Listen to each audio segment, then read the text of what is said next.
सब दर्शक बंधु को स्वागत। हट न्यूज परिवार तरफ शुभेच्छा।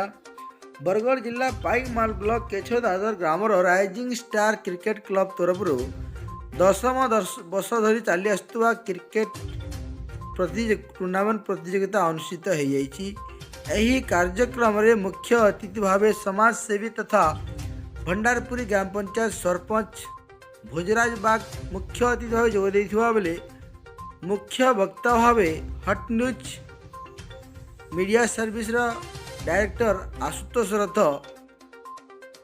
जोग देथिले।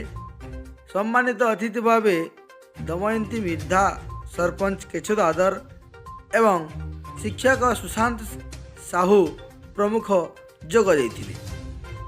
कोरोना समय रे शिक्षार भित्तिभूमि भुशुड़ी पड़ता बेले राइजिंग स्टार सदस्य माने हट न्यूज परिवार तरफ शिक्षार विकास को सुदृढ़ करने उद्यम करिथिबा शिक्षार मान वृद्धि प्रचेष्टा करिथिबा योजना को आज आई क्रिकेट टूर्नामेंट अवसर रे ग्रामर शताधिक छोट छोट शिशु मानू छबिल मधुवर्णबोध बही बंटन करा जायथिला।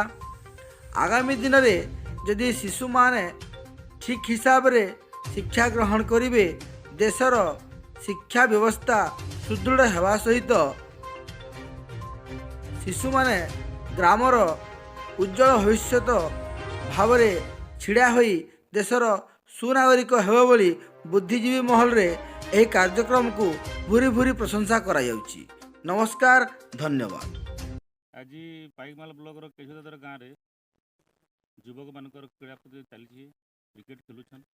ये अवसर में छुआ मान लगी छबिल मधुवर्णबोध देवाटा गोटे ऐतिहासिक काम है।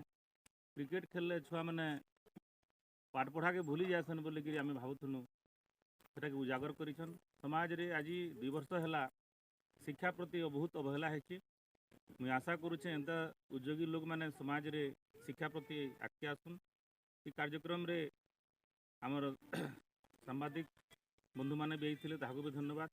आपण मैंने आपनकर मूल्यवान समय देकी रहिथिले समाज की उजागर करुछन सेति लागि राव थरे धन्यवाद दोछि। एटा गोटे बृहत मुख्य कार्यक्रम बोली आमे केछो दादर ग्रामवासी तरफ